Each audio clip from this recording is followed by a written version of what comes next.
Good morning, and welcome to this Saturday morning news update on View Africa 24 News. I am Gregory Okilo, your anchor today here in Atlanta, USA. Now, the news.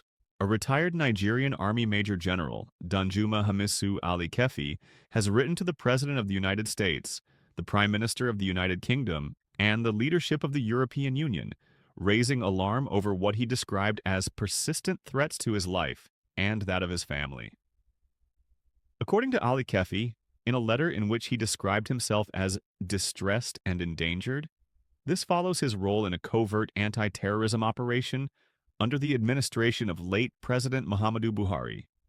In the letter, Ali Kefi appealed for international protection, stating that the Nigerian government has failed to guarantee his safety despite multiple assassination attempts and what he characterized as unlawful detention, compulsory retirement, and sustained persecution. Ali Kefi identified himself as a Nigerian citizen and a retired major general who served in the Nigerian army for 30 years.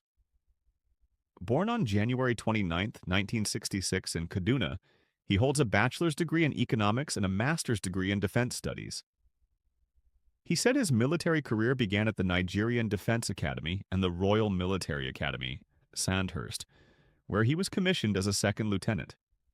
He also detailed his involvement in several international military engagements, including representing the Nigerian Army at training and planning conferences with the British Military Advisory Training Team between 2016 and 2019. According to him, he served as Director of Training at Army Headquarters and Commandant of the Nigerian Army School of Infantry in Jaji, and later coordinated training programs between the Nigerian Army and the militaries of the United States, the United Kingdom, and the European Union. He also stated that he was the lead planner for the United States Africa Land Forces Conference held in Abuja in April 2018.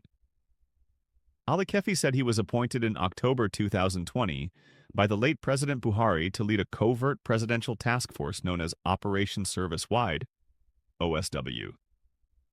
The task force, he said, comprised personnel from the military, security and intelligence agencies, as well as legal officers from the Office of the Attorney General of the Federation.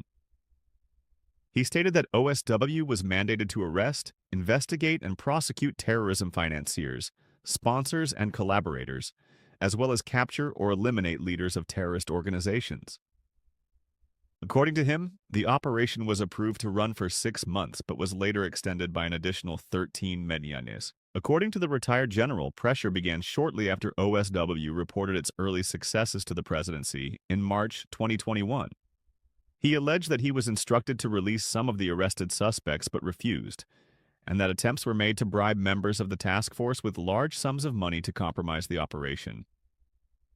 He claimed the situation worsened following the death of then Chief of Army Staff, Lieutenant General Ibrahim Attahiru, and Brigadier General Abdulrahman Kuliya in a plane crash at the Kaduna International Airport on May 21, 2021. He said, "I was asked to release some of the arrested persons, but I refused." Similarly, attempts were made to bribe us with huge sums of money to compromise our position, but we equally refused. The pressure, however, took a nasty turn when the aircraft conveying the Chief of Army Staff at the time, Lieutenant General Ibrahim Attahiru, and 10 others blew up when it came to land at the Kaduna International Airport in Kaduna, Nigeria, on 21 May 2021, in what I suspected to have been from explosives that were deliberately planted in the plane. Ali Kefi said both officers were key supporters of OSW and alleged that the aircraft explosion may have been deliberate, though he acknowledged that the official report of the incident has not been published.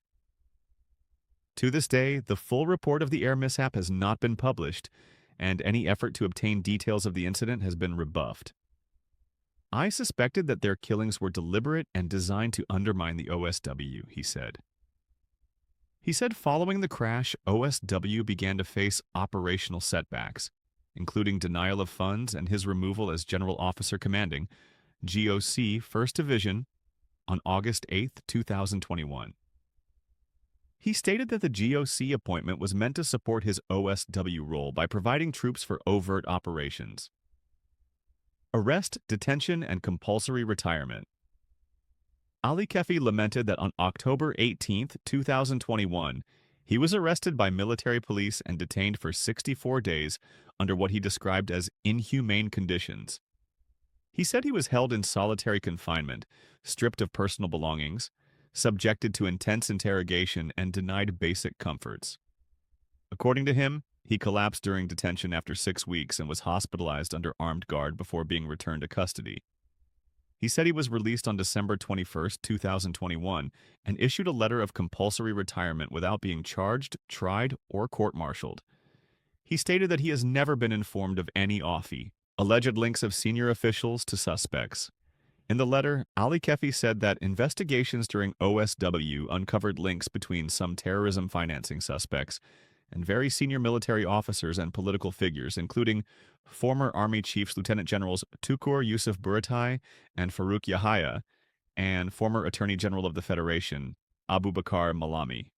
He stressed that he was not accusing them of terrorism financing or of knowingly associating with terrorists, but alleged that these links emerged during investigations. He said, "Very senior military top brass, now retired, were discovered during the investigation and interrogation of the suspects to be linked to some of the terrorism financing suspects." Notable examples include Lieutenant General Tukur Yusuf Buratai and Lieutenant General Faruk Yahaya.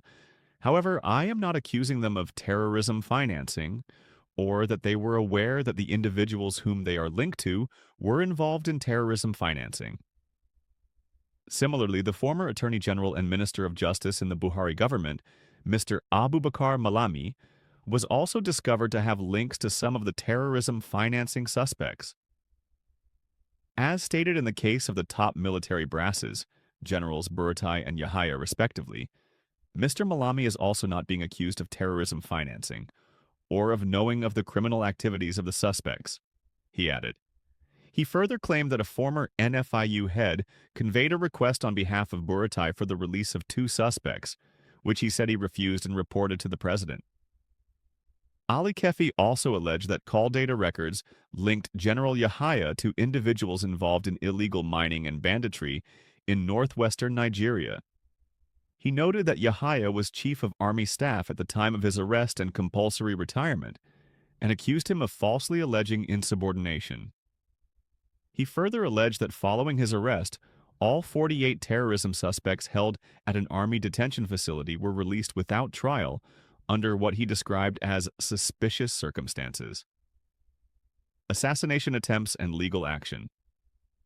Ali Kefi stated that since his removal from service, he has survived 4 assassination attempts, the most recent occurring along the Kaduna-Abuja highway on June 7, 2023.